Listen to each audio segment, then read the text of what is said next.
Esto ocurrirá entre el 20 y 24 de diciembre. La visión de un niño que vio a Jesús, Kathryn Kuhlman. Hoy nos adentramos en un relato que ha tocado innumerables corazones, una historia que nos llega de la mano de una de las figuras más influyentes en la fe del siglo XX, Kathryn Kuhlman. Ella nos compartió una experiencia profunda, titulada La visión de un niño que vio a Jesús. Este relato no es solo una anécdota, es un testimonio vibrante de fe y conexión espiritual que resuena con una verdad eterna. En su esencia, nos habla de la pureza y la inocencia, cualidades que a menudo olvidamos en nuestro camino. El protagonista de esta historia es un niño, cuya visión de Jesús se convierte en un faro de esperanza y un recordatorio de lo que es posible. Su pureza infantil es el elemento clave, la puerta a una gracia divina que muchos anhelan. Kathryn Kuhlman nos invita a considerar cómo la sencillez de un corazón sin mancha puede abrir los cielos. Es un llamado a la reflexión sobre nuestra propia capacidad de recibir lo sagrado. Este evento, según el relato, tuvo lugar en un marco temporal muy específico, entre el 20 y el 24 de diciembre. Estas fechas, tan cercanas a la celebración de la Navidad, no son una coincidencia. La Navidad es, por excelencia, un tiempo propicio para la reflexión profunda y la introspección. Es una temporada que nos invita a mirar más allá de lo material y a conectar con lo espiritual. Es un momento de apertura espiritual, donde los corazones se ablandan y la esperanza renace. La historia de este niño se entrelaza perfectamente con el espíritu de la temporada. Antes de continuar, te invitamos a darle me gusta a este video para que YouTube lo recomiende a más personas y así puedan aprender más de la palabra de Dios. Y si no te has suscrito, hazlo ahora, es gratis, y activa la campanita para que no te pierdas los próximos contenidos. Continuemos. Kathryn Kuhlman, conocida por su poderoso ministerio de sanación, siempre enfatizó la fe como el motor de todo milagro. Su vida fue un testimonio constante de la creencia inquebrantable. Ella nos enseñó que la fe no es solo una creencia intelectual, sino una entrega total del espíritu. Este relato es un eco de su mensaje central, una invitación a vivir con una fe viva. La historia del niño es un recordatorio de que la fe más pura a menudo se encuentra en los corazones más jóvenes. Es una lección para todos nosotros, sin importar nuestra edad o experiencia. Nos prepara para recibir la maravilla, para abrirnos a lo inexplicable. Es una invitación a despojarnos de nuestras dudas y a abrazar la posibilidad de lo divino. Este relato de Kuhlman es un regalo, una ventana a la verdad de que la fe sencilla puede mover montañas. Nos anima a buscar esa misma pureza en nuestras propias vidas. La visión que experimentó este niño no fue un simple sueño o una fantasía infantil. Kathryn Kuhlman la presenta como una experiencia real, tan vívida y tangible como cualquier suceso de la vida diaria. Fue un encuentro que trascendió lo ordinario, una manifestación de lo divino que dejó una huella imborrable. Esta visión no solo fue real, sino profundamente transformadora para el pequeño. El niño no solo vio a Jesús con sus ojos físicos o imaginarios, su experiencia fue mucho más allá de la mera percepción visual, involucrando cada fibra de su ser. Él experimentó el amor incondicional de Jesús de una manera que solo un corazón puro puede comprender. Fue un amor que lo envolvió, lo llenó y lo marcó para siempre. Sintió la compasión infinita de Jesús, una ternura que disipó cualquier temor o duda. Esta compasión se manifestó de una forma que solo puede ser descrita como divina. El núcleo del mensaje de Kuhlman reside en este encuentro personal con lo divino. No se trata de una doctrina abstracta, sino de una relación viva y palpable. La visión del niño nos enseña que Jesús no es una figura distante del pasado, sino una presencia viva y accesible. Su amor y compasión están disponibles para todos. Esta experiencia nos invita a anhelar un encuentro similar, a buscar esa conexión profunda. Nos recuerda que lo espiritual es tan real como lo material, o incluso más. La pureza del niño le permitió percibir una realidad que a menudo se nos escapa a los adultos. Su corazón estaba abierto, sin las barreras que construimos con el tiempo. Fue una visión que no solo cambió al niño, sino que a través de su testimonio ha cambiado a muchos otros. Es un eco de la verdad que Jesús está siempre presente. La naturaleza de esta visión es un llamado a la fe, a creer en lo que no se ve con los ojos físicos. Es una invitación a experimentar a Jesús de una manera personal y profunda. Nos muestra que la presencia de Jesús es una realidad que puede ser sentida y vivida. Es un testimonio de la cercanía de lo divino en nuestras vidas cotidianas. Kathryn Kuhlman, a través de este relato, enfatiza la creencia incondicional que caracteriza a los niños. Es una fe sin reservas, sin las complejidades que a menudo adquirimos con la edad. La fe del niño es la clave fundamental para experimentar la presencia de Jesús de una manera tan vívida. Su corazón no cuestiona, simplemente cree y recibe. Esta fe infantil está desprovista de dudas, de los peros y las objeciones que los adultos solemos interponer. Es una aceptación plena y sin filtros de lo que se presenta. También está desprovista de prejuicios, de las ideas preconcebidas que nos impiden ver la verdad. El niño no tiene barreras mentales que limiten su percepción espiritual. La fe infantil es, en esencia, un camino directo hacia la conexión con Dios. Es una autopista espiritual, libre de los obstáculos que nosotros mismos creamos. El niño posee un corazón puro, un lienzo en blanco donde la verdad divina puede ser pintada sin distorsiones. Esta pureza es un don precioso. Tiene una mente abierta, receptiva a lo milagroso y a lo inexplicable. No busca explicaciones lógicas para todo, sino que abraza la maravilla. Por estas razones, el niño es capaz de percibir la realidad espiritual de una manera que a menudo se nos escapa. Su inocencia le otorga una visión clara. Esto contrasta fuertemente con los adultos, quienes a menudo estamos agobiados por preocupaciones mundanas y el peso de la experiencia. Nuestras mentes están llenas de ruido. Nuestras dudas, nuestros miedos y nuestra lógica nos impiden ver lo que el niño ve con tanta facilidad. Hemos perdido esa capacidad de asombro y de fe sencilla. La fe del niño es un recordatorio de la simplicidad del Evangelio. Jesús mismo dijo que debemos ser como niños para entrar en el reino de los cielos. Este relato nos invita a desaprender la complejidad y a abrazar la sencillez, a confiar sin cuestionar, a amar sin reservas, como lo hace un niño. Es una lección poderosa sobre la humildad y la entrega. La fe no es una cuestión de intelecto, sino de corazón, de un corazón que confía plenamente. A través de la historia de este niño, Kathryn Kuhlman nos anima a recuperar esa fe infantil que quizás hemos perdido. Nos insta a despojarnos de nuestras capas de escepticismo. Se nos invita a creer sin reservas, a abrir nuestros corazones a la posibilidad de lo milagroso. Es un llamado a la confianza plena en la bondad divina. Kuhlman nos exhorta a abrir nuestros corazones a la posibilidad de un encuentro personal con Jesús, a creer que Él está presente y desea revelarse a nosotros. Abrir nuestros corazones es el primer paso para experimentar la presencia viva de Jesús en nuestras vidas. Es una decisión consciente de permitir que Él entre. La fe es el puente que conecta lo humano con lo divino, lo terrenal con lo celestial. Es el medio por el cual podemos trascender nuestras limitaciones. Es a través de la fe que podemos tocar lo intocable y ver lo invisible. Es la llave que abre las puertas del cielo a nuestra experiencia terrenal. La receptividad es la clave fundamental para recibir la gracia de Dios en abundancia. Debemos estar dispuestos a recibir con un corazón abierto y expectante. Esta receptividad también es esencial para recibir el amor incondicional de Dios. Un amor que está siempre disponible, esperando ser aceptado y correspondido. Kuhlman nos recuerda que Dios no se esconde de nosotros. Somos nosotros quienes a menudo nos cerramos a Él. Nuestra falta de fe y nuestra resistencia nos alejan. La invitación es clara. Volvamos a la sencillez, a la pureza de corazón.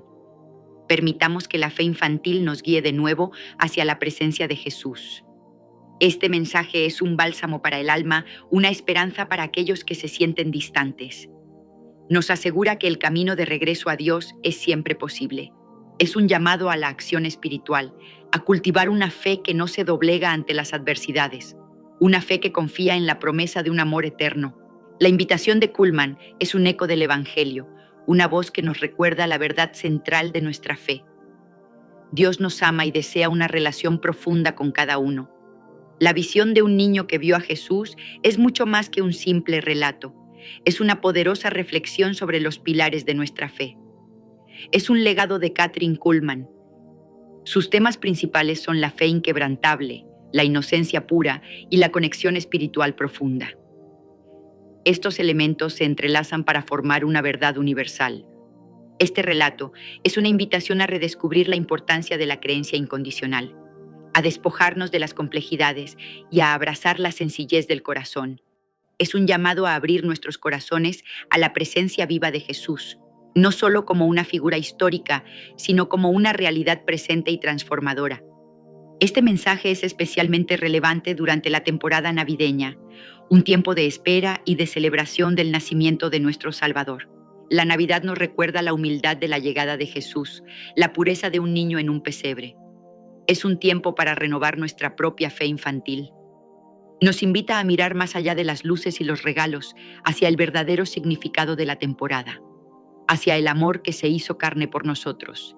La historia del niño nos anima a creer en los milagros, a esperar lo inesperado, a saber que Jesús está cerca, especialmente en los corazones puros.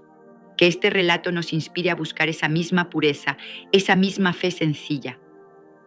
Que nos impulse a abrirnos a la gracia y al amor de Dios en estos días tan especiales.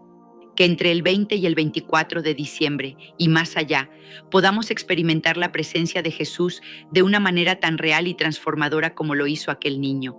Que la esperanza y la reflexión de esta temporada nos guíen hacia una conexión más profunda con lo divino. Que nuestra fe se renueve y fortalezca. Este es el legado de Kathryn Kuhlman, un recordatorio eterno de que la fe, incluso la más pequeña, puede abrir las puertas del cielo. Amén. Verás estas señales cuando Dios esté a punto de bendecirte. Kathryn Kuhlman. Verás estas señales cuando Dios esté a punto de bendecirte. No aparecen con luces de neón, no suenan sirenas, no hay anuncios oficiales, todo lo contrario. Lo que sientes es presión, cansancio, puertas que se cierran, personas que se alejan, oportunidades que parecían seguras y de repente desaparecen. Y mientras todo eso ocurre, hay una voz dentro de ti que se pregunta en silencio: ¿acaso Dios se olvidó de mí? Lo que nadie te dijo es que esas mismas señales que hoy te confunden y te duelen son la evidencia de que estás a un paso de una de las temporadas más poderosas de tu vida. Quiero que te imagines algo. Estás caminando por un pasillo largo. A tu alrededor, todas las puertas que conocías comienzan a cerrarse una tras otra. Empleo, relaciones, oportunidades, hábitos, incluso formas de pensar que antes te daban seguridad. Se cierran con un golpe que resuena en tu interior. Y tú, en medio de ese pasillo, piensas que te están despojando de todo. Sin embargo, en el fondo del corredor hay una sola puerta que aún no ves, una que solo se abrirá cuando las demás queden definitivamente cerradas. Esa puerta es la bendición que Dios está preparando para ti. Y ahora mismo, mientras escuchas estas palabras, puede que estés justamente en ese pasillo. Primera señal: la batalla se intensifica justo antes del rompimiento. Quizá últimamente has sentido que los ataques aumentan. No son solo problemas económicos, es una mezcla rara de cansancio emocional, pensamientos de rendirte, personas criticándote sin razón, luchas internas con tu identidad y tu propósito. Es como si todo se hubiese confabulado para que tires la toalla. Pero esta no es una batalla cualquiera, es una batalla estratégica. Mira la historia de José, un joven con un sueño claro. Dios le mostró que un día estaría en una posición de influencia y autoridad. Pero, en lugar de avanzar en línea recta hacia ese sueño, su vida pareció descender a un abismo. Sus propios hermanos lo vendieron. De ser el hijo querido, pasó a ser esclavo en una tierra extranjera. Luego, cuando las cosas parecían mejorar en la casa de Potifar, una acusación injusta lo llevó a la cárcel. Es interesante el patrón. Cada vez que se acercaba a un nivel mayor de propósito, la batalla se hacía más dura. Desde una perspectiva humana, José parecía alejarse de la promesa. Desde la perspectiva de Dios, cada injusticia estaba empujándolo a la plataforma exacta donde se cumpliría su destino. La traición de sus hermanos lo llevó a Egipto. La acusación de la esposa de Potifar lo llevó a la cárcel del palacio. Y desde esa cárcel, interpretando los sueños en el lugar correcto, terminó delante del faraón. Lo que sus enemigos pensaban que sería su final fue exactamente lo que Dios usó como escalera. Aquí hay algo que necesitas escuchar ahora mismo. Si últimamente sientes que los ataques se multiplican, no lo interpretes solo como destrucción. Puede ser que, en realidad, estés siendo reubicado. La batalla no es una señal de abandono, es una señal de movimiento. Un soldado no es atacado cuando está sentado en casa, sino cuando se acerca al territorio enemigo. Y tú estás cerca de un territorio que el enemigo no quiere que pises. Antes de continuar, te invitamos a darle me gusta a este video para que YouTube lo recomiende a más personas y así puedan aprender más de la palabra de Dios. Y si no te has suscrito, hazlo ahora, es gratis, y activa la campanita para que no te pierdas los próximos contenidos. Continuemos.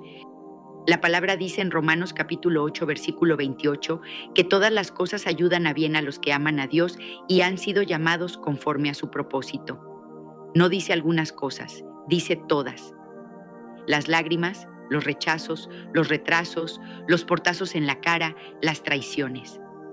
Cuando Dios está a punto de bendecirte, la primera señal es que el caos parece aumentar. No porque Dios lo disfrute, sino porque está utilizando cada pieza para colocarte exactamente donde debes estar. Ahora quiero que te detengas un segundo y pienses en tu propia vida. Recuerda situaciones recientes. ¿Has notado que cuando comienzas a orar más, las distracciones aumentan? Cuando decides buscar más de Dios, aparecen viejos hábitos tratando de regresarte. Cuando deciden en tu corazón obedecerle, la presión en tu familia se incrementa. Eso no es casualidad. Esa es una señal. El ambiente espiritual se agita porque tu obediencia está abriendo puertas que antes estaban cerradas. Segunda señal. Dios comienza a incomodarte en lugares donde antes estabas cómodo.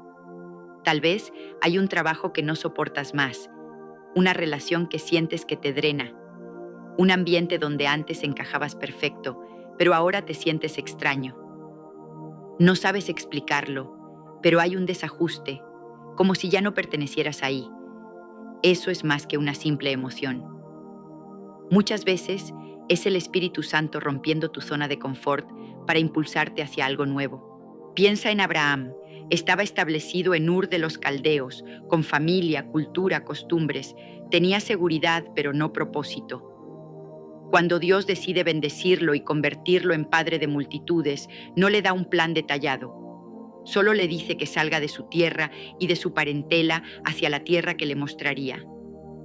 Esa incomodidad que sientes hoy, ese profundo cansancio de seguir igual, es la voz silenciosa que te empieza a decir: ya no perteneces al nivel donde estás, porque Dios te está preparando para el nivel que sigue. Cuando Dios está por bendecirte, no solo te entrega algo nuevo, primero te incomoda con lo viejo. Es como si lo que antes tenía sabor ahora se volviera insípido. Lo que antes te llenaba ahora te deja vacío. Te cuestionas todo. El trabajo que querías ahora lo soportas con dificultad. La rutina que antes aceptabas ahora la rechaza tu espíritu. Y empiezas a sentir una mezcla de frustración y expectativa. No sabes qué viene, pero sabes que no puedes seguir igual. Aquí aparece una tercera señal. Se cierran puertas que tú jamás habrías cerrado por tu cuenta. De repente te despiden. Esa persona se va de tu vida. Ese negocio que parecía seguro no se da. Proyectos que tenías planificados se desmoronan sin explicación. Y tú le dices a Dios: ¿por qué permitiste esto? La respuesta muchas veces es esta: porque si esa puerta permanecía abierta, nunca entrarías por la correcta. El pueblo de Israel vivió algo similar en Egipto. Se acostumbraron tanto a esa tierra que, aún siendo esclavos, se adaptaron a la rutina. Mientras tenían comida y techo, aprendieron a sobrevivir dentro de la esclavitud. Pero hubo un momento en que Dios permitió que la carga se volviera más pesada, que el yugo se hiciera insoportable. No porque los odiara, sino porque si se sentían cómodos en la esclavitud, nunca clamarían por libertad. Hay temporadas donde Dios incrementa el peso de ciertas situaciones para que finalmente decidas salir de ahí. No es crueldad, es estrategia. Si te hubieran dejado en ese trabajo cómodo pero sin propósito, nunca habrías desarrollado el potencial que Él puso dentro de ti. Si esa relación no se hubiera roto, estarías distraído de lo que realmente debes construir. Si ese negocio no se hubiera caído, jamás habrías descubierto la idea nueva que está más alineada a tu diseño. Quiero que hagas algo ahora mismo. Piensa en la última puerta que se cerró en tu vida, esa que todavía hoy te duele.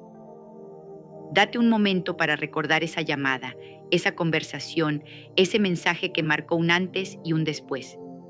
Ahora, mientras la traes a tu mente, quiero que escribas en los comentarios estas palabras. No perdí, Dios me reubicó. Escríbelo como un acto profético. No es solo una frase bonita, es una declaración de fe. Estás diciendo, puede que ahora no entienda, pero creo que Dios está usando esta pérdida para acercarme a una bendición que todavía no veo. Cuarta señal, comienzas a escuchar la misma palabra por todos lados. Es como si Dios tomara un megáfono invisible y repitiera lo mismo una y otra vez. Abres la Biblia y lees sobre fe. En la predicación que escuchas, vuelven a hablar de fe. Un amigo te llama y te dice que no pierdas la fe. Estás desplazándote por redes sociales y aparece una frase sobre fe que te golpea el corazón. No es coincidencia. Es el cielo repitiendo un mensaje que necesitas creer antes de que llegue la bendición. Antes de una gran bendición, Dios suele alinear tu corazón a través de una palabra específica. Puede ser confianza, obediencia, santidad, perdón, restitución. Esa palabra se vuelve un eco constante en tu espíritu.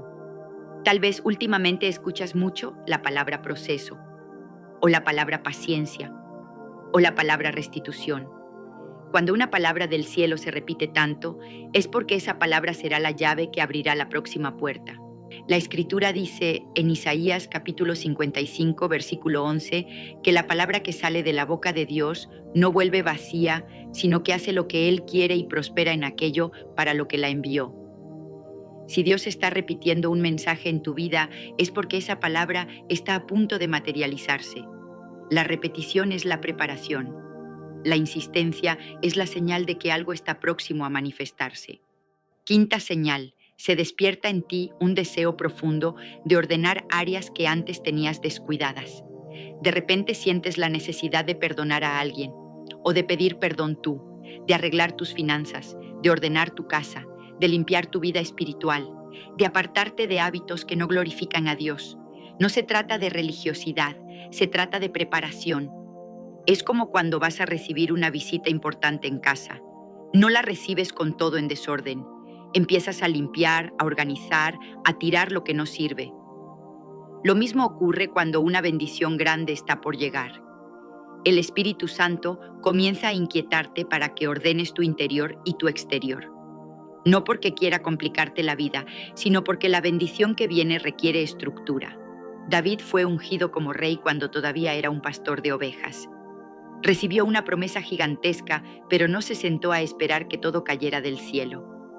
Dios lo llevó a un proceso donde aprendió a gobernar primero su carácter, su obediencia, su adoración. Antes de sentarse en el trono, tuvo que aprender a manejar el rechazo, la persecución de Saúl, la vida en cuevas, las amistades verdaderas y las traiciones. Cada etapa era una forma de ordenar su interior para sostener la corona que vendría. Tal vez sientes últimamente que Dios te está confrontando en áreas que habías ignorado. Te muestra actitudes que pensabas que estaban bien, pero ahora te incomodan.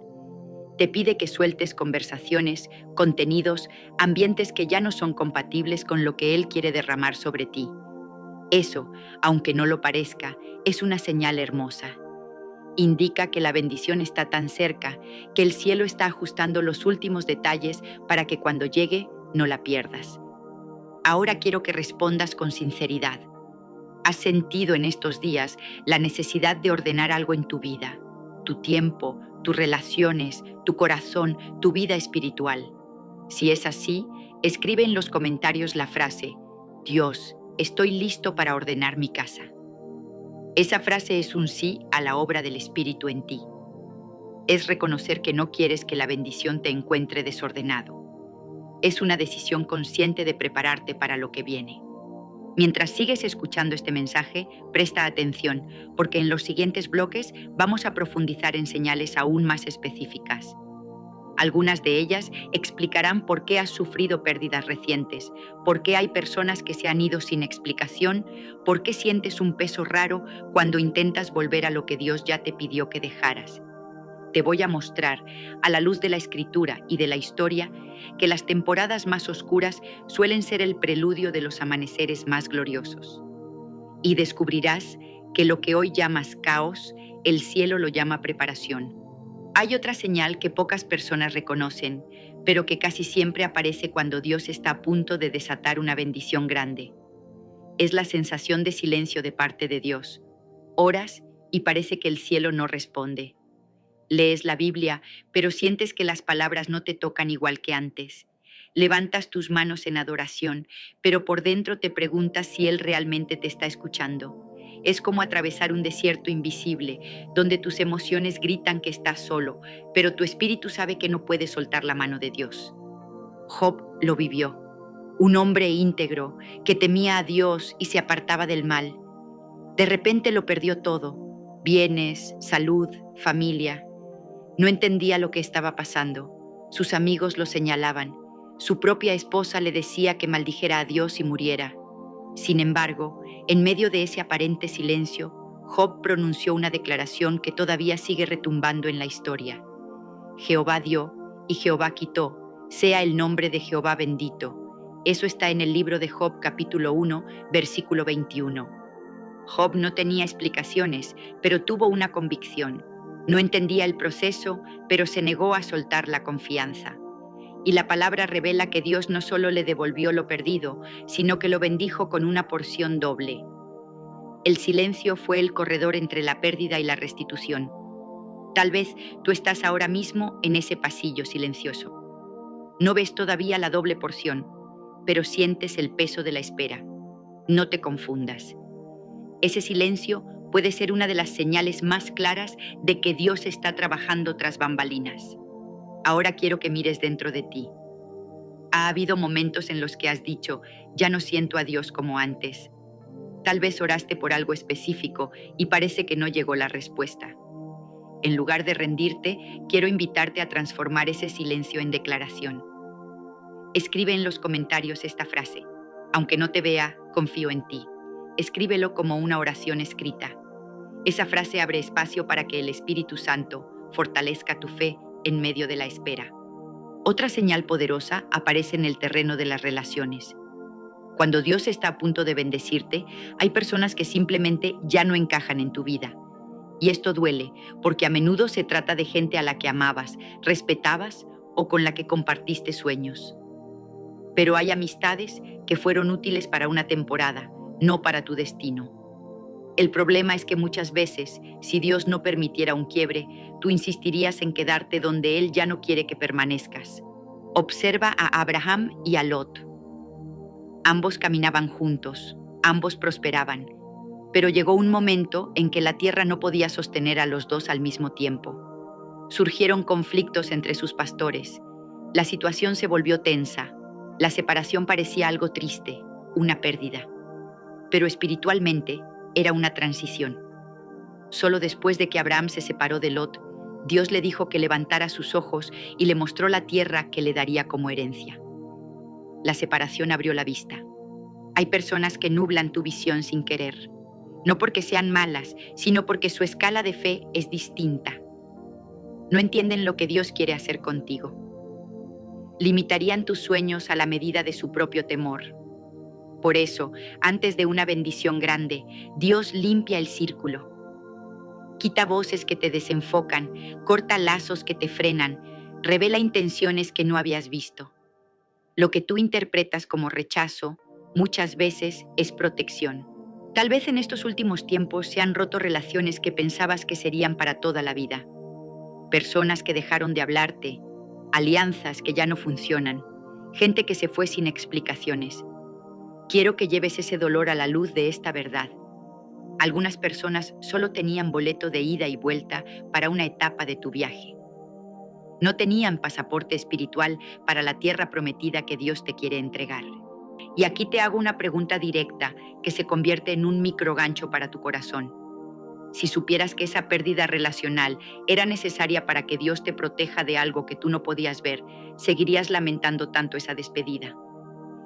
Permite que esta pregunta te acompañe mientras sigues escuchando, porque más adelante en este mensaje vamos a entrar en una señal que explica por qué ciertas traiciones son, en realidad, empujones disfrazados hacia tu propósito.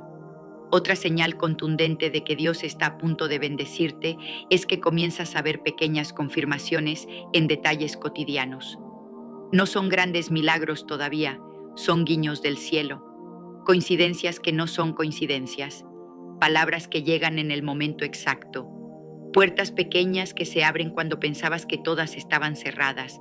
Es como si Dios te susurrara: todavía estoy aquí, no te he soltado. Pero detrás de ese campo había un propósito mayor. Ese terreno pertenecía a Buz, un hombre que más tarde se convertiría en su redentor. Lo que parecía una casualidad era una confirmación constante de que Dios estaba orquestando algo grande. La fidelidad de Ruth en lo pequeño la preparó para una bendición inmensa. Lo mismo ocurre contigo. Dios comienza a colocarte en lugares, conversaciones y oportunidades aparentemente diminutas, que sin embargo están conectadas a algo mucho más grande. La Escritura dice en el Salmo capítulo 103, versículo 2: bendice alma mía a Jehová y no olvides ninguno de sus beneficios. El enemigo quiere que solo recuerdes lo que te falta. Dios quiere que recuerdes todo lo que ya ha hecho, porque ese recuerdo será el combustible para creer en lo que aún no ves. Piensa en Gedeón. Se veía a sí mismo como el más pequeño de su casa, de la familia menos importante de su tribu. Se escondía para trillar el trigo, lleno de miedo. Pero cuando el ángel del Señor se le aparece, no le habla como víctima. Le dice: varón esforzado y valiente. Dios le habla a su identidad, no a su inseguridad. Antes de ponerlo al frente de una victoria histórica, tuvo que sanar la imagen que Gedeón tenía de sí mismo. Tal vez últimamente te has visto obligado a mirarte al espejo, no solo el físico, sino el del alma. Te has encontrado llorando por cosas que pensabas que ya estaban sanadas. Han salido a la superficie complejos, miedos, vergüenzas. No te asustes. Esa exposición no es para humillarte, es para liberarte. Una bendición grande no puede descansar sobre una identidad quebrada. Dios primero afirma quién eres en Él y luego te entrega lo que tiene para ti. Quiero que hagamos algo juntos. Cierra tus ojos por un momento, aunque sea mentalmente mientras escuchas esto, y piensa en la etiqueta más dolorosa que alguien te ha puesto. Ahora, decide no repetirla más. Y como un acto público de renuncia, escribe en los comentarios: mi identidad está en lo que Dios dice de mí. Esa frase es un golpe directo a todas las mentiras que el enemigo ha usado para reducirte durante tanto tiempo. Piensa un momento, hay algo que Dios te ha estado pidiendo hace tiempo y que tú has pospuesto. Tal vez cambiar una relación que sabes que no te conviene. Tal vez obedecer un llamado, tal vez dejar un pecado que te ha atado por años. Esa lucha interna, esa resistencia, es evidencia de que ahí mismo hay una puerta. Y detrás de esa puerta hay algo que todavía no imaginas. Te lanzo esta pregunta, que no es para responder solo con la mente, sino con el corazón. ¿Qué pasaría si la bendición que estás pidiendo depende de esa obediencia que llevas tanto tiempo aplazando? Esta pregunta es un gancho directo a tu espíritu. No la ignores. Deja que haga ruido dentro de ti. Si sientes que Dios te está hablando en esta parte, quiero que en los comentarios escribas: hoy decido obedecer aunque me cueste. Esa frase no es una simple promesa, es una llave. Dios honra las decisiones que nacen del corazón. Piensa en tu casa. Has visto patrones repetidos a través de los años. Tal vez hombres que siempre se van, mujeres que siempre terminan heridas, hijos que siempre se desvían por el mismo camino, finanzas que siempre parecen estancadas al borde del avance. Si estás viendo esos patrones y al mismo tiempo sientes un llamado de Dios a romperlos, esa tensión es una señal. Significa que contigo esa historia puede cambiar. Aquí quiero hacerte una invitación que es más que un simple gesto. Si sientes que hay una batalla fuerte por tu familia, escribe en los comentarios: mi familia le pertenece a Dios. Escríbelo con convicción. No es solo una frase emotiva, es una declaración espiritual. Estás marcando territorio, estás levantando una bandera en medio de la guerra invisible y diciendo, aquí gobierna Cristo. Otra señal común cuando Dios está a punto de bendecirte es la sacudida en el área económica. Puede sonar contradictorio, pero muchas personas experimentan crisis financieras justo antes de entrar en una temporada de provisión, creatividad y puertas abiertas. No es que Dios disfrute de tu escasez, es que a veces la crisis revela dónde estaba realmente puesta tu confianza. La Escritura dice en 2 Corintios capítulo 9, versículo 8, que Dios puede hacer que toda gracia abunde para ti, a fin de que, teniendo siempre en todas las cosas todo lo necesario, abundes para toda buena obra. Nota esto. La bendición económica que viene de Dios no se trata solo de tener, se trata de abundar para toda buena obra. Es decir, ser canal y no solo recipiente. Por eso, antes de confiarte más recursos, Él trata con el corazón. Tal vez has tenido el impulso de bendecir a alguien recientemente, aun cuando tu propia situación no es perfecta. Ese impulso no es locura. Es el Espíritu Santo entrenando tu corazón para la temporada que viene. La bendición más grande no llegará a manos cerradas. Llega a manos que han aprendido a recibir, pero también a soltar. Si esto está resonando en ti, te invito a escribir en los comentarios: confío en Dios como mi proveedor. Esa declaración rompe el acuerdo con el miedo y te alinea con la verdad de que tu vida no depende solo de un salario, de un negocio o de una persona, sino del Dios que abre y cierra puertas, que da ideas creativas, conexiones correctas y oportunidades inesperadas. Hay una señal más, quizá la más profunda de todas. Es ese fuego interior que se niega a apagarse. Aunque has llorado, aunque has pensado en rendirte, aunque has dicho basta muchas veces, hay algo dentro de ti que vuelve a levantarse. Un deseo de seguir creyendo, una pequeña llama que no se apaga por completo. Has tenido noches de silencio, días de duda, pero esa chispa sigue ahí, tercamente viva. Ese fuego no es simple optimismo. Es la evidencia de que el Espíritu de Dios está en ti. La carta a los Filipenses, capítulo 1, versículo 6, declara que el que comenzó en vosotros la buena obra la perfeccionará hasta el día de Jesucristo. Eso significa que Dios no empieza algo para dejarlo a medias. Si Él sembró un llamado, un sueño, un propósito en tu corazón, no lo va a abandonar en la mitad del proceso. Por eso, aunque no veas todavía la gran bendición manifestada, la fe que sigue latiendo dentro de ti ya es una señal de que se está acercando. La duda te susurra que nada cambiará. El cansancio te dice que renuncies. Pero esa llama interior, por pequeña que sea, es como una voz que dice: no terminaste, esto no es todo, hay más de Dios para ti. Pero hay algo clave.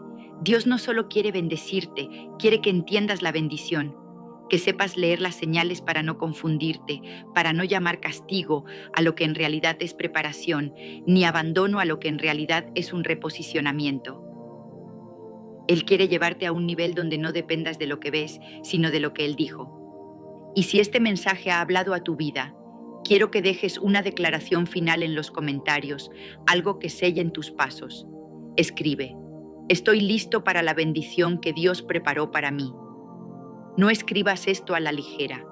Escríbelo como alguien que ha pasado por fuego, pero que ha decidido creer que del otro lado hay gloria, hay propósito, hay vida nueva. Recuerda esto antes de irte: ninguna lágrima ha sido desperdiciada, ningún silencio ha sido ignorado, ninguna puerta cerrada ha sido un accidente. El Dios que te sostiene ha estado hablando a través de cada señal. Y si has llegado hasta este punto del video, no es casualidad. Hay un propósito en que tus oídos hayan escuchado y tu corazón haya sido confrontado. Verás estas señales cuando Dios esté a punto de bendecirte, y ahora que las conoces, en lugar de hundirte cuando aparezcan, podrás levantar tus manos y decir: gracias, Señor, porque si la batalla se ha intensificado, es porque mi bendición está cerca. Y cuando esa bendición llegue, serás capaz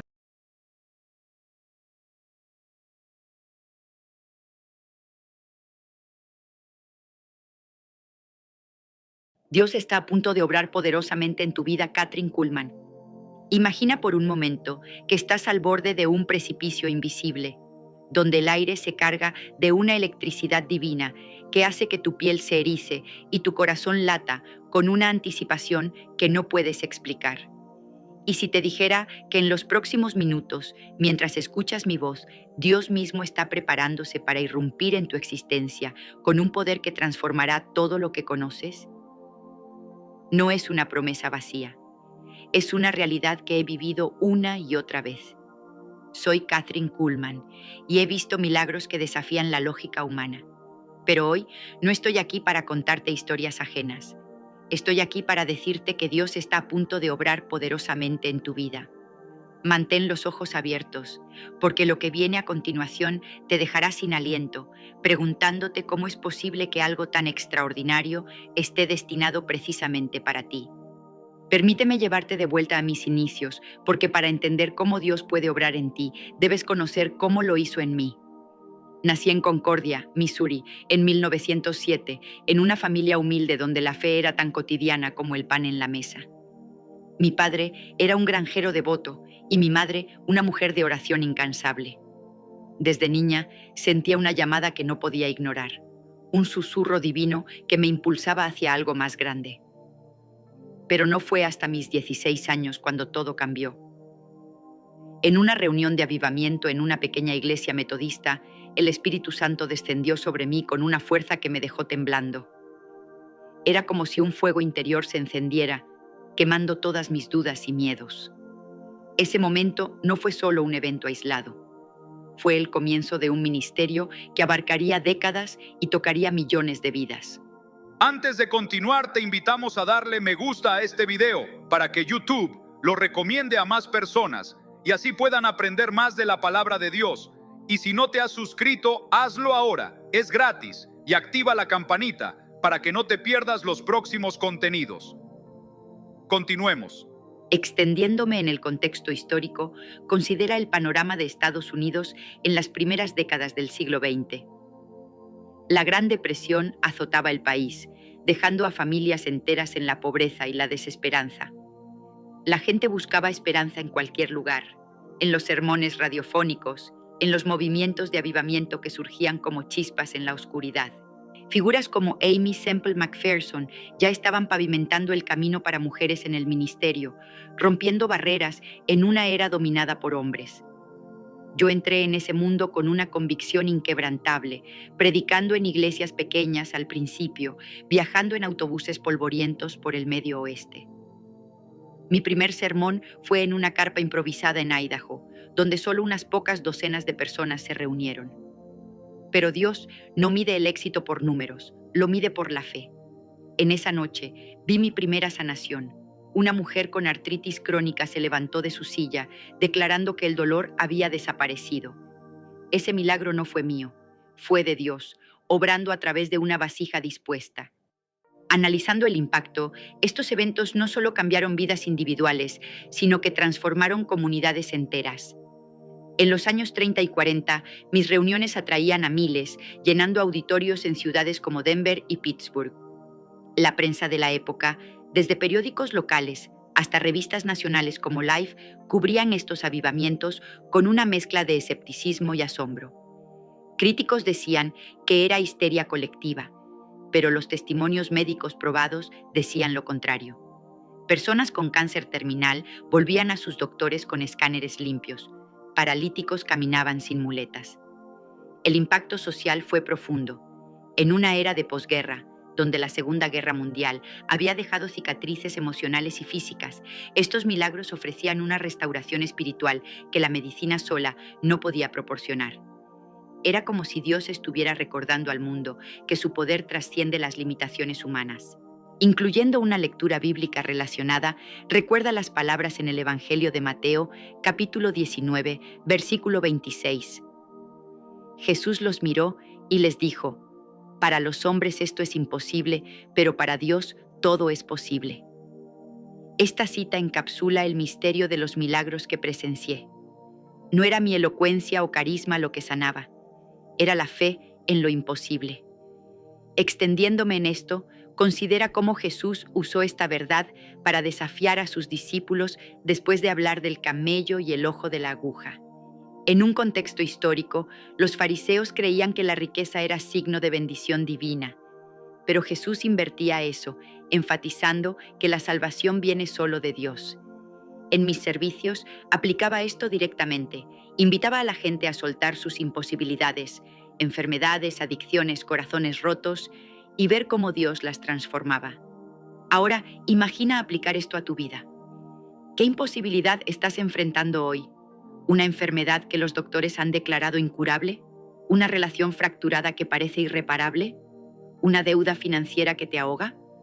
Dios está a punto de obrar poderosamente, pero requiere tu fe. En mis años de ministerio, vi cómo la curiosidad inicial de los asistentes se convertía en una adicción por más, porque cada testimonio generaba dopamina espiritual, esa rush de esperanza que te hace anhelar el siguiente milagro. Y hablando de curiosidad, quédate conmigo, porque en breve te revelaré un secreto personal que cambió mi ministerio para siempre, algo que pocos conocen y que podría ser la clave para desbloquear el poder de Dios en tu propia vida. Pero antes, déjame extender esta sección con más contexto histórico sobre el avivamiento pentecostal, del cual fui parte integral. El movimiento pentecostal surgió a principios del siglo XX, con el avivamiento de la calle Azusa en Los Ángeles en 1906, liderado por William J. Seymour. Este evento no fue solo un despertar religioso, fue una revolución social que unió a negros, blancos, ricos y pobres en una adoración unificada, desafiando las segregaciones raciales de la época.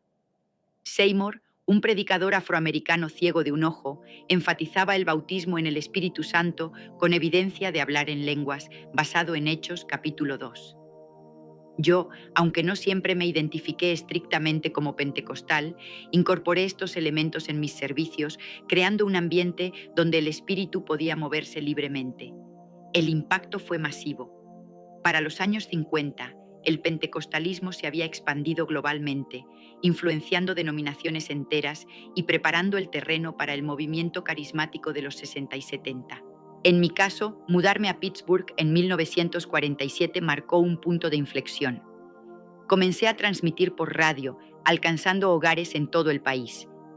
Programas como Creo en Milagros se convirtieron en faros de esperanza durante la Guerra Fría, cuando el miedo nuclear acechaba a la nación. Analizando el impacto, estos broadcasts no solo evangelizaban, fomentaban una comunidad de fe virtual, donde oyentes enviaban cartas con testimonios de sanaciones a distancia. Una mujer en Ohio escribió cómo, al escuchar mi voz, su tumor desapareció sin cirugía. Estos relatos generaban un misterio contagioso. ¿Cómo podía Dios obrar a través de ondas de radio? Era el poder de la fe amplificado por la tecnología emergente. Permíteme incluir otra cita bíblica relevante. En el libro de los Hechos, capítulo 3, versículos 1 al 10, leemos sobre Pedro y Juan sanando al cojo en la puerta del templo. Plata ni oro tengo, pero lo que tengo te doy. En el nombre de Jesucristo de Nazaret, levántate y anda.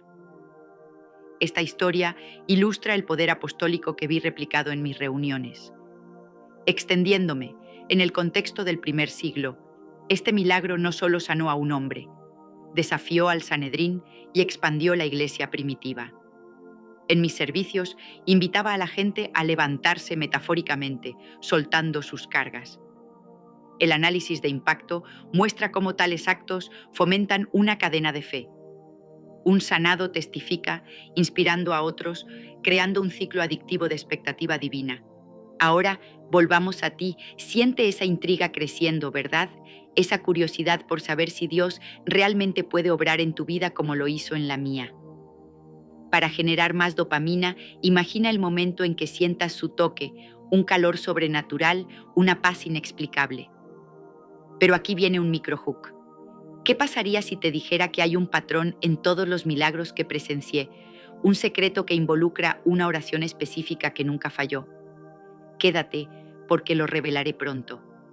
Mientras tanto, para interactuar y anclar esta verdad en tu corazón, ve a la caja de comentarios ahora y escribe: Estoy listo para que Dios obre en mi vida. Hazlo y siente cómo esa acción simple libera expectativa en tu espíritu. Extendiendo ampliamente esta sección, exploremos el rol de la fe en la historia cristiana. Desde los patriarcas como Abraham, quien a los 99 años creyó en la promesa de un hijo, Génesis 17, hasta los reformadores como Martín Lutero en el siglo XVI, quien redescubrió la justificación por fe en Romanos 1:17. El justo por la fe vivirá. En mi ministerio, esta fe era palpable. En los años 60, mis cruzadas en el Shrine Auditorium de Los Ángeles atraían a celebridades y escépticos por igual. Frank Sinatra asistió una vez, y aunque no lo confirmó públicamente, rumores decían que buscaba sanación emocional. El impacto cultural fue inmenso. En una era de contracultura y Vietnam, mis mensajes ofrecían un ancla espiritual, reduciendo tasas de suicidio en comunidades tocadas por los avivamientos, según estudios informales de la época. Otro análisis: los milagros no eran espectáculos, eran catalizadores para conversión. En Juan capítulo 4, la mujer samaritana en el pozo experimentó un encuentro que transformó su villa entera. Cita: Venid, ved a un hombre que me ha dicho todo cuanto he hecho. ¿No será este el Cristo? Juan 4, 29. En mis servicios, personas venían con curiosidad y salían con convicción, creando un misterio que se propagaba como fuego. Para ti, este misterio se desenvuelve ahora. Dios no es distante, está a punto de manifestarse. Siente esa adicción creciendo, el deseo de saber más. Y aquí, otro microhook. Imagina un testimonio que involucra a un niño al borde de la muerte y cómo una visión divina lo salvó. Pero antes de revelarlo, extiendo con contexto sobre la sanación en la Biblia. En Marcos 5, la hija de Jairo es resucitada. Talita Cumi, Marcos 5, 41. Este acto no solo sanó, demostró autoridad sobre la muerte, impactando la fe de los discípulos en medio de la ocupación romana. El impacto histórico de tales milagros bíblicos fue fundacional para la Iglesia, expandiéndola pese a persecuciones. En mi era, similarmente, enfrenté críticas de teólogos conservadores que cuestionaban las sanaciones modernas, pero los frutos hablaban por sí solos. Ahora, profundicemos en más detalles históricos de mis primeros años de ministerio. Tras mi experiencia inicial a los 16, comencé a predicar en pequeñas iglesias baptistas en el Medio Oeste. En 1924 me uní a una caravana evangelística, viajando por carreteras polvorientas en un Ford Modelo T, enfrentando tormentas y audiencias escépticas. El contexto de la prohibición en los años 20 añadía complejidad. La gente buscaba escape en el alcohol ilegal, pero yo ofrecía liberación espiritual. Un impacto notable fue en Denver, donde una reunión en una carpa atrajo a miles durante la Gran Depresión, proporcionando no solo mensajes, sino también ayuda práctica como comidas para los necesitados. Analizando más a fondo, estos avivamientos coincidieron con el auge de la radio como medio masivo. En 1938 lancé mi primer programa radiofónico en una estación local de Boise, Idaho. Esto amplificó mi alcance, llegando a ranchos remotos, donde la soledad impulsaba a la gente a sintonizar en busca de esperanza. Testimonios fluían. Un granjero con tuberculosis escuchó una oración y se sanó, verified por su doctor. El misterio radicaba en la fe a distancia, similar a la sanación del siervo del centurión en Mateo 8, versículos 5 al 13. Ve, y como creíste, te sea hecho. En contexto, Jesús alaba la fe de un gentil, expandiendo el evangelio más allá de Israel. El impacto rompió barreras raciales y sociales como en Azusa. Para generar más curiosidad, considera cómo estos eventos creaban una adicción colectiva. La gente volvía noche tras noche, anhelando el siguiente milagro, liberando dopamina espiritual con cada testimonio. Extiendo con un análisis de impacto psicológico. En una era pre-psicoterapia masiva, estos servicios actuaban como terapia grupal divina, reduciendo ansiedad y fomentando comunidad. Estudios posteriores en psicología de la religión, como los de William James en Las variedades de la experiencia religiosa, 1902, explican cómo tales experiencias inducen estados alterados de conciencia similares a éxtasis místicos.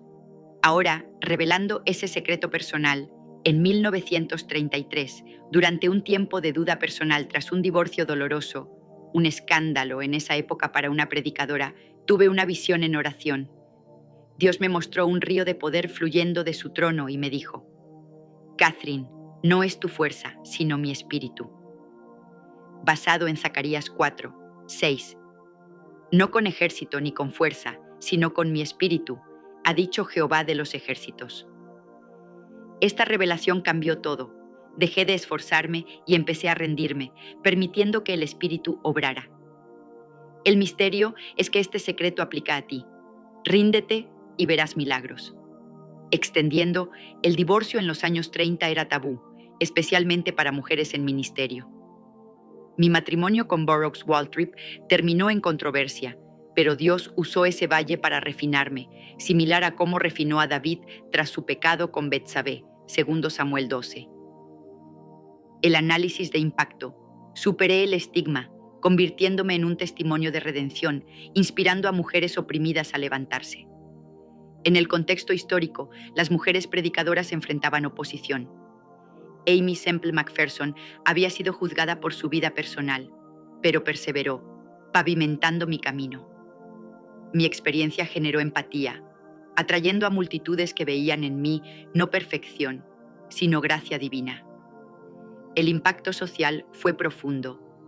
En una era prefeminista, mostré que Dios usa a los rotos, influyendo en el movimiento de mujeres en la iglesia, que para los años 50 crecía con figuras como Oral Roberts, reconociendo roles femeninos. Para generar dopamina, imagina aplicando esto: ríndete ahora y siente una oleada de paz. Y para interactuar, escribe en comentarios: me rindo a tu espíritu, Señor. Hazlo y observa cómo la expectativa crece, como una adicción por el toque divino que transforma. ¿Qué si te contara sobre un milagro en vivo que involucró a un médico escéptico que terminó arrodillado en fe? Quédate para descubrirlo, porque este testimonio te dejará con la boca abierta, cuestionando todo lo que creías sobre lo imposible. Pero antes, extiendo con más contexto histórico sobre mis transmisiones televisivas, que llevaron el ministerio a nuevos niveles. En los años 60 y 70 comencé a aparecer en televisión con programas en CBS y otras redes, alcanzando millones durante la era de la televisión en color emergente. Esto coincidió con la revolución sexual y el Watergate, cuando la nación buscaba integridad espiritual. Mis shows, como I Believe in Miracles, no eran solo sermones, incluían testimonios en vivo con cámaras capturando sanaciones. Analizando el impacto, estos programas democratizaron la fe, llevando avivamientos a salas de estar, reduciendo aislamiento en áreas rurales. Según reportes de la época, ratings competían con shows seculares y cartas de espectadores narraban milagros remotos. Un hombre en Nueva York, sanado de migrañas mientras veía. El misterio. El espíritu trasciende pantallas, como en los primeros días de radio, pero ahora visual.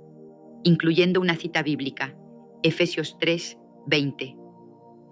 Y a aquel que es poderoso para hacer todas las cosas mucho más abundantemente de lo que pedimos o entendemos, según el poder que actúa en nosotros. En contexto paulino, escrito desde prisión en el primer siglo, enfatiza el poder ilimitado de Dios, impactando la iglesia efesia en medio de persecución romana. En mis cruzadas, este versículo era central. Invitaba a expectativas grandes y Dios respondía con abundancia. El análisis muestra cómo fomentaba una mentalidad de victoria, contrarrestando el pesimismo post-Vietnam. En mis reuniones masivas, como en el Carnegie Hall de Nueva York o el Olympia Stadium de Detroit, miles se reunían, creando un ambiente cargado de expectativa. Extiendo con detalles, en 1967, una cruzada en Filadelfia vio a un niño sordo oír por primera vez, verified por audiólogos. El impacto comunitario. Hospitales locales reportaban menos admisiones crónicas tras eventos, según anécdotas. Esto generaba curiosidad nacional, con revistas como Time cubriendo La Mujer Milagrosa, mezclando escepticismo con fascinación. Siente esa adicción creciendo, el deseo irresistible de saber si esto es real para ti. Aquí, otro microhook. Imagina un testimonio donde una celebridad encontró sanación secreta, cambiando su carrera. Pero antes, exploremos más el rol de la música y adoración en mis servicios. Himnos como Amazing Grace preparaban corazones basados en Salmos 100. Entrad por sus puertas con acción de gracias, por sus atrios con alabanza. En contexto davídico, la adoración invita a presencia divina. Análisis de impacto. Estudios en musicoterapia moderna confirman cómo melodías elevan endorfinas, pero en lo espiritual liberan dopamina divina, haciendo la experiencia adictiva. Otro testimonio extendido. En una reunión en Chicago, un veterano con amputación sintió fantasma dolor desaparecer y juró sentir el espíritu recrear paz. Misterio. Doctores lo llamaban placebo, pero la fe lo hacía permanente. Cita relacionada. Isaías 35, 5-6. Entonces los ojos de los ciegos serán abiertos y los oídos de los sordos se abrirán. Entonces el cojo saltará como un ciervo y cantará la lengua del mudo. En contexto profético, promete restauración mesiánica, impactando esperanza judía precristo. Para interactuar y construir esa curiosidad, vea comentarios y escribe: quiero mi milagro ahora. Siente cómo esa declaración libera fe, generando expectativa como un cliffhanger en tu propia historia. Extendiendo ampliamente, consideremos el legado de mis libros y escritos. God Can Do It Again y Nothing is Impossible with God vendieron millones, documentando casos con evidencia médica. Contexto histórico. En los 70, con el auge de la autoayuda, estos libros ofrecían versión espiritual, influyendo en autores como Norman Vincent Peale. Impacto. Lectores reportaban sanaciones solo al leer, creando un ciclo de testimonio impreso. Otro análisis. Enfrenté controversias, como acusaciones de fraude por escépticos, como James Randi en los 70. Pero investigaciones independientes, como la de la Asociación Médica Americana revisando casos, validaban muchos. El misterio persistía. ¿Por qué algunos sanados, otros no? La respuesta: soberanía divina, como en Job 42, 10. Y Jehová restituyó a Job doblado todo lo que había perdido, cuando él hubo orado por sus amigos. Contexto. Post-sufrimiento. Enfatiza oración intercesora. Siente la intriga. El clímax se acerca, con revelaciones que te dejarán anhelando el toque de Dios. Microhook. El patrón secreto de milagros involucra una promesa bíblica olvidada que desbloquea puertas cerradas. Quédate, porque tu vida está a punto de cambiar. Más contexto. Mi muerte en 1976, tras cirugía cardíaca, no terminó el ministerio. La Kathryn Kuhlman Foundation continuó entrenando a otros. Impacto duradero. Influencié a Benny Hinn y otros, expandiendo avivamientos globales en los 80 y 90. Cita final en esta sección, Santiago 5, 15. Y la oración de fe salvará al enfermo, y el Señor lo levantará, y si hubiere cometido pecados, le serán perdonados. En contexto jacobino, dirige a ancianos de la iglesia primitiva. Análisis. Promueve comunidad de fe, como en mis servicios donde todos oraban juntos. Dios te sorprenderá con su favor. Prepárate. Yo no sabía que esta mañana el cielo me había reservado una puerta que no se abre con llaves de hierro, sino con la llave invisible del favor. Lo supe cuando el silencio de mi habitación se volvió más denso que cualquier multitud, y una voz tan suave como un hilo de luz susurró mi nombre. Escúchame con todo tu corazón. Si hoy sientes que has llegado al límite, lo que voy a contarte puede convertirse en la bisagra que haga girar tu historia hacia un destino imposible de cerrar. Hay un secreto que transforma la caída en impulso, que enciende lámparas en los pasillos donde otros solo ven sombras. Si te quedas hasta el final, no solo lo sabrás, lo vivirás. Ahora respira, porque lo que voy a revelar provocará una expectación dulce y aguda en tu espíritu, como si los latidos marcaran un código y ese código fuera exactamente tu respuesta. Aprendí a escuchar los pasos de Dios en la tierra cuando nadie creía que el cielo caminara tan cerca. Me llamo Catherine y vengo a contarte lo que he visto, lo que he palpado, lo que ha incendiado mis ojos. El favor de Dios no es un adorno. Es una corriente subterránea que de pronto rompe la superficie y te eleva donde antes te hundías. Es una mano invisible que no empuja, atrae, no grita, convoca, no compra, conquista. Cuando esa corriente te encuentra, no te pide permiso, te cambia el color de la esperanza. Recuerdo un auditorio lleno y un murmullo de preguntas que pesaban más que la propia fe. Detrás de cada mirada había un invierno. Y sin embargo sucedió. No por mí, por él. Yo solo era un hilo de voz. Y en ese momento lo entendí de una forma que ninguna explicación humana podría enseñar. El favor de Dios no llega porque lo merezcamos, llega porque Él decide cubrirnos con un manto que nadie puede arrancar. Como dice el salmista, porque tú, Señor, bendecirás al justo, como con un escudo lo rodearás de favor. Salmo 5, versículo 12. Esa palabra no es una poesía floja. Es acero templado para la batalla que se libra donde nadie ve. Quizá te preguntes cómo se reconoce ese favor. No viene con trompetas, aunque todo en ti quiera celebrarlo. Llega como una alineación misteriosa de piezas. La puerta que siempre estuvo cerrada se abre sin ruido. La persona que jamás respondió, responde. El temor que parecía tener raíces de hierro se seca desde adentro, hasta que la luz se manifiesta y entiendes que no fue casualidad. Fue la providencia vistiéndote con un diseño exacto de posibilidades. Antes de continuar, te invitamos a darle me gusta a este video para que YouTube lo recomiende a más personas y así puedan aprender más de la palabra de Dios. Y si no te has suscrito, hazlo ahora. Es gratis y activa la campanita para que no te pierdas los próximos contenidos. Continuemos. Déjame llevarte a un episodio que todavía enciende mis manos cuando lo recuerdo. Un joven había perdido la voz por tanto tiempo que su casa aprendió a hablar con gestos. Habían consultado a muchos y la esperanza se les escurría como agua entre dedos. Alguien lo acercó al borde del escenario. Yo sentí que mi voz era apenas un río delgado y que el verdadero mar estaba en la sala, respirando sobre nosotros. No he olvidado el temblor de sus ojos, esa mezcla de sed y miedo que se vuelve clamor sin sonido. Puse mi mano sobre su hombro y pronuncié el nombre que hace arder los candados. No hubo estruendo, hubo silencio. En ese silencio se partió la noche. El joven comenzó a pronunciar palabras cortas, torpes, hermosas, como si una lámpara encendida por dentro le estuviera enseñando de nuevo el alfabeto del alma. Algunos lloraron, otros callaron, y yo me quedé pequeña ante el favor. Porque el favor es esto: Dios inclinándose, Dios diciendo todavía puedo.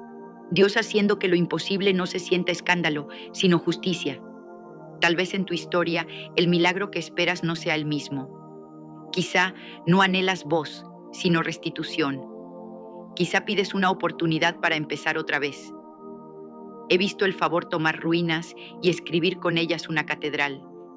He visto bancos vacíos volverse reuniones de gratitud. He visto fracasos repetidos romperse en un instante bajo una instrucción simple. Levántate, camina, perdona, vuelve a intentarlo. Y cuando el corazón insiste en su escepticismo, llega la palabra como una orden de amanecer. Levántate y resplandece, porque ha venido tu luz y la gloria del Señor ha nacido sobre ti. Isaías, capítulo 60, versículo 1. Eso no es un eslogan espiritual, es una sentencia de cielos abiertos. Permíteme contarte cómo se prepara el alma para ser encontrada por ese favor. No puedes comprarlo, pero sí puedes posicionarte. Lo primero es reconocer que no eres el centro. Cuando yo lo comprendí, la presión se quitó de mis hombros como se quita la nieve de un árbol que ya no puede con su propio peso. Había vivido tratando de sostenerlo todo con mis manos. Fue inútil. El favor no visita a los que controlan, visita a los que rinden. Rendirse no es derrota. Es el gesto más inteligente del universo cuando las fuerzas no alcanzan. El segundo paso es cultivar una expectación santa. No ese optimismo frágil que se rompe al primer golpe, sino esa certeza de lo que se espera, convicción de lo que no se ve. Hebreos capítulo 11, versículo 1. Esa convicción almibara la mirada, la vuelve aguda, capta señales que otros desprecian. El tercer paso es obedecer instrucciones pequeñas. El favor ama los corazones atentos. A veces la instrucción será perdonar a quien te traicionó. A veces será abrir una puerta que juraste cerrar para siempre. A veces será callar cuando tu boca pide fuego. Y otras, hablar cuando tu miedo pide silencio. Quien ama la voz de Dios en lo pequeño, verá su mano en lo grande.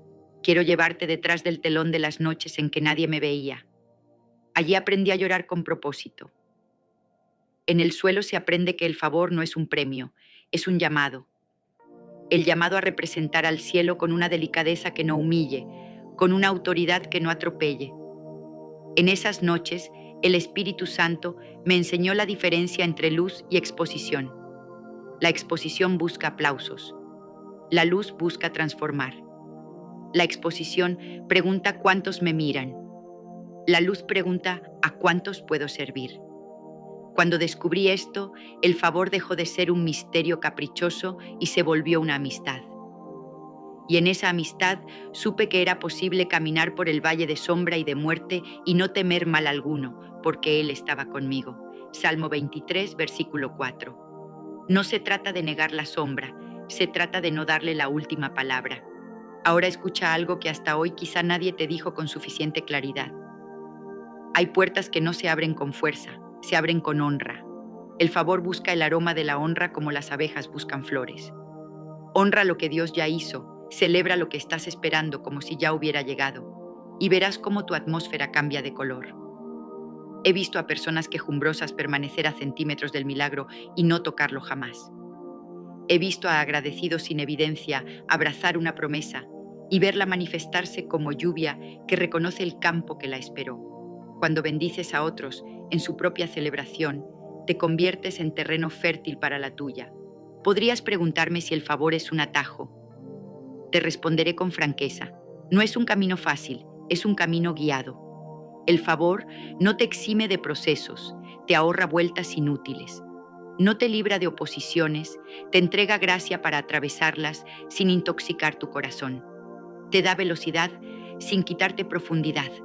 Y sobre todo, te protege de la peor pobreza, que no es la escasez, sino vivir sin propósito. Conozco riquezas que se esfuman como humo. Conozco propósitos que sobreviven a cualquier invierno.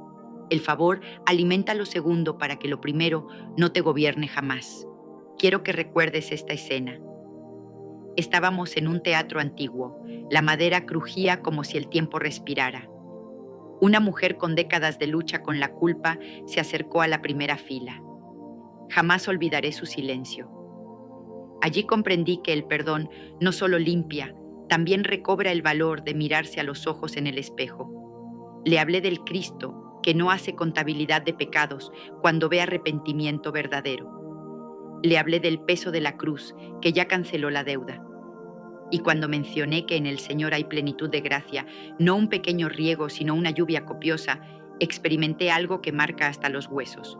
La mujer enderezó la espalda. No hubo música dramática. Hubo libertad. Y libertad es la arquitectura favorita del favor. Estoy aquí para que lo tomes en serio. Hoy no es un día común, hoy es un umbral. Si estás escuchando mi voz, es porque el cielo ha orquestado una coincidencia que no es coincidencia. Te invito a hacer algo sencillo pero profundo. Escribe en los comentarios lo que esperas que el favor de Dios haga en tu vida. Ponle nombre. La fe comienza a tomar forma cuando lo que pedimos recibe palabras que lo delinean. Al escribir, te posicionas y al posicionarte, algo se mueve. Hazlo con humildad, hazlo con valentía. Hazlo sabiendo que no estás negociando con un juez severo, estás conversando con un Padre que ama dar buenas dádivas a quienes se las piden. En este punto quiero hablarte del encuentro más secreto que un ser humano puede vivir. No es el estallido de un milagro que todos ven. Es la certeza íntima de que Dios está contigo cuando no hay testigos. El Espíritu Santo me enseñó a tratar esa certeza como se trata una llama que el viento amenaza, con cuidado, con reverencia, con hambre. En la habitación vacía aprendí que la unción no es una emoción, es un peso dulce que reordena prioridades. Cuando ese peso desciende, la prisa se vuelve irreverente y la ambición queda pequeña. Entonces el favor encuentra un trono en ti y desde ese trono Él te envía donde no te atreverías a ir a solas, a pedir perdón, a iniciar proyectos que te superan, a renunciar a hábitos que te esclavizan, a elegir la pureza en tiempos que se burlan de ella. Déjame darte una clave práctica. La excelencia honra al Dios que te confió talentos. No es vanidad, es mayordomía. Prepara bien lo que haces, aunque nadie te aplauda, aunque nadie lo vea. La excelencia es un altar oculto que atrae el favor como incienso. A veces me preguntan por qué Dios abre ciertos escenarios, por qué ciertos mensajes cruzan fronteras. Respondo siempre igual, porque hay manos que tienden mesas con devoción, no por fama, por amor. Y el amor siempre encuentra amplificadores invisibles.